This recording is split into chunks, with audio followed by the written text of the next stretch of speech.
زندگی آخر رلا ہی دیتی ہے، پھر چاہے ہم اپنے ماں باپ کے کتنے ہی لاڈلے کیوں نہ ہوں۔ بے شک۔ وسیم بھائی، یہ کوٹ ہے اشفاق احمد صاحب کا میرے سامنے، تو یہیں سے آغاز کرتے ہیں آج کی بات کا کہ ڈو یو تھنک کہ زندگی واقعی اتنی مشکل ہے؟ بالکل، اصل میں دنیا کی سب سے جو غیر یقینی چیز ہے نا وہ زندگی ہے، اور سب سے یقینی چیز موت ہے۔ تو زندگی میں نا وہ ارادے ٹوٹتے ہیں اور آہستہ آہستہ غم آتے ہیں، اور آپ کو پتہ چلتا ہے کہ ٹھہرنا مشکل ہی ہے، لیکن جو اللہ کے ساتھ رجوع کر لیتے ہیں ان کو یہ بات سمجھ لگتی ہے کہ جانا تو ہم نے ہے، لیکن جانے سے پہلے کچھ کام تو کرنے ہیں نا۔ تو وہ جو کام میں مصروف عمل، ابھی ہم بات کر رہے تھے کہ جو اللہ کے کام کر رہا ہے، جو مصروف ہے، تو پھر وہ ان چیزوں کو اپنے اوپر، اس غم کو اپنے اوپر حاوی نہیں ہونے دیتا۔ حضرت واصف رحمۃ اللہ ایک شعر پڑھا کرتے تھے کہ غم بھی گزشتنی ہے، خوشی بھی گزشتنی، کر غم کو اختیار کے گزرے تو غم نہ ہو۔ تو یعنی کہ غم کو قبول کرنا ہے، اس کو ریڈ کرنا ہے، اور اس میں نا بڑا لیسن ہے۔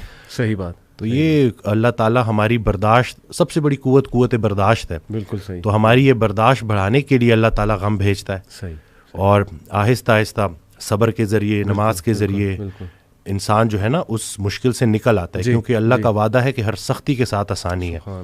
تو سختی کے بعد آسانی ہے، اور اکثر لوگ جو نا امید ہو جاتے ہیں نا، تو اللہ کی رحمت سے نا امید ہونا اصل میں اپنے مستقبل سے نا امید ہونا ہے۔ تو جب آپ اللہ سے پر امید رہتے ہو، ہوپ فل رہتے ہو، تو پھر وہ دن خیر سے گزر جاتے ہیں۔ کیا بات۔ وسیم بھائی، اگر ہم دنیا پہ نظر دوڑائیں، ایسے غم ہے نا، یعنی لوگوں کی جب سٹوریز سنتے ہیں، اور اوور آل ورلڈ میں دیکھ لیں آپ، اور جو ہسٹری میں پاسٹ میں ہوا ہے، مطلب ایسے غم آپ کو نظر آئیں گے نا کہ انسان رو پڑتا ہے کہ یار واقعی دنیا میں بڑا غم ہے۔ لیکن اگر ہم یہیں پہ رک جائیں نا کہ بس دنیا میں بڑا غم ہے، زندگی بہت مشکل ہے، تو پھر تو ہوپ لیسنس ہے، پھر تو جو ہے نا وہ ایک ڈارکنیس ہے، ایک اندھیرا ہے۔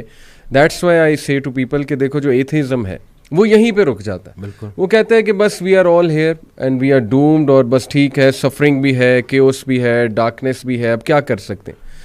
بٹ جب تک اسلام ہمارے پاس ہے نا وسیم بھائی، دیکھیں اللہ سبحانہ و تعالیٰ نے پہلے ہی ہمیں بتا دیا، جیسے آپ نے کہا نا ایکسیپٹنس، بالکل اللہ نے ہمیں ایکسیپٹنس دلائی ہے کہ دیکھو اس کو ایکسیپٹ کرو کہ یہ دنیا ایک مشکل کی جگہ ہوگی، یہاں تمہیں مشقت کرنی ہوگی، اسٹرگل کرنی ہوگی، وی ول ٹیسٹ یو، ہم دیکھیں گے تم میں سے کون ایمان والا ہے، کبھی بھوک سے، کبھی خوف سے، کبھی خوف کا انفیکٹ ذکر ہے کہ خوف سے ٹیسٹ کریں گے۔ آئی تھنک انگزائٹی میں خوف کا ایلیمنٹ کافی جو ہے وہ حاوی ہوتا ہے۔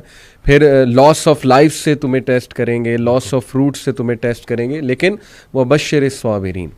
اور دیکھیں اللہ نے پورا طریقہ بتایا ہے کہ دیکھو نا امید نہیں ہونا ہے، اگر یہ پرابلمز آ جاتے ہیں تو پھر اللہ طریقہ بھی بتا رہا ہے کہ تم نے ہوپ کیسے پکڑنا ہے۔ جیسے آپ نے کہا کہ نماز ہے، پھر صبر ہے، تو how amazing is the philosophy of our religion. بالکل، سبحان اللہ۔ اور جو ایتھیسٹ سے جو نہ ماننے والا ہے، وہ میں اس کو یہی بولوں گا کہ وہ بیچارہ اللہ کی نعمتیں بھی استعمال کرتا ہے اور اللہ کو مانتا بھی نہیں ہے۔ سبحان اللہ، ٹھیک ہے نا۔ تو تحقیق جو ہے نا وہ آپ کو بعد میں وہاں پہ پہنچائے گی جہاں تسلیم پہنچائے گی آپ کو پہلے۔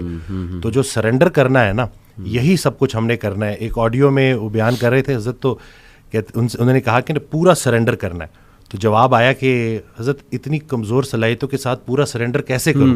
تو انہوں نے کہا کہ تم پورا سرنڈر کرو، تمہاری صلاحیتیں بھی پوری ہو جائیں گی۔ سبحان اللہ۔ تو یہ ہے کہ جب آپ پورا سرنڈر کرتے ہو نا، یہ جو اپنی کارسازی نکالو گے تو کارساز کی کارسازی سمجھ آئے گی نا۔ تو یہ جو اللہ ہے نا، یہ ہمارے ارادوں کو توڑتا ہے، اور نہیں آتی کوئی پریشانی اس وقت تک جب تک وہ بڑی پریشانی کو ٹالنے نہ آئی ہو۔ وہ ایک واقعہ سناتے تھے کہ ایک بندہ ایک اللہ والے کے پاس جاتا ہے اور کہتا ہے کہ میرا مکان نہیں بک رہا، تو دعا کریں۔ تو انہوں نے کہا کہ نہیں، تمہارا مکان نہیں بکے گا، جاؤ۔ تو وہ بڑا پریشان ہوتا ہے، پھر دوبارہ جاتا ہے، کہتے ہیں کہ آپ دعا کریں، کہتے چلو میں دعا کر دیتا ہوں۔ وہ مکان بک جاتا ہے۔ تو وہ اللہ والے کے پاس جاتا ہے اور اس سے پوچھتا ہے کہ آپ جب میں پہلی دفعہ آیا تو آپ نے کہا کہ مکان نہیں بکے گا، صحیح، اور جب دوسری دفعہ آیا تو آپ نے کہا کہ بک جائے گا۔ تو کہتے ہیں کہ پہلی دفعہ جب تم آئے تھے تمہارا ماتھا روشن لگ رہا تھا، صحیح، تمہارے ماتھے پہ خوش قسمتی کے آثار تھے۔ سبحان۔ دوسری دفعہ جب تم آئے تو تمہارے ماتھے سے بدقسمتی کے آثار آ رہے تھے، کیونکہ بڑا بدقسمت ہے وہ انسان جس کی زندگی میں اس کا گھر بک جائے۔ تو جو چیز تم اپنے لیے پسند کر رہے ہو، جس چیز پہ تم جشن منا رہے ہو، وہ اصل میں تمہارے استغفر اللہ کا مقام ہے جس کو تم الحمدللہ کہہ رہے ہو۔ صحیح۔ انسان جو ہے نا وہ جلد باز ہے، جلد باز ہے، وہ کہتا ہے کہ بس میرے اللہ کو اپنے مطابق چلانا چاہتا ہے۔ صحیح بات، صحیح بات۔ اور اللہ نے ہمارے لیے کتنی خیر رکھی ہوئی ہے, کتنی آسانی رکھی ہوئی ہے, ہمیں خوش کرنے کے لیے اللہ کے پاس اتنا کچھ ہے, لیکن ہم جلد بازی میں اور نا امیدی میں اس سے محروم ہو جاتے ہیں. اور شیطان جو ہے نا وہ ہماری رگوں میں خون کی طرح دوڑتا ہے. صحیح. تو اس کا طریقہ واردات ہے ہی یہ وسوسہ دینا. وسوسہ جو ہے نا وہ ایمان کی نفی ہے, اور یقین جو ہے نا وہ وسوسے کو نفی کرتا ہے. کیا بات. تو ہم نے یقین کو پختہ کرنا ہے. یقین نور ہے, شک اندھیرا ہے. تو اسی طرح سے یہ وسوسے کے اوپر سوال کیا گیا, تو حضرت کہتے ہیں کہ میرا اللہ پہ یقین بے گماہ ہے جو علم بن گیا. تم بھی وہ یقین پیدا کر لو, تمہیں بھی علم مل جائے گا. زبردست. تو یہ جو شک ہے نا وسوسہ, یہ آج کل بڑا کامن ہے. ویری کہ امپورٹنٹ. یہ لوگ اسی وجہ سے نا اندھیروں میں ہے. جی جی, تو شک کی وجہ سے. بالکل.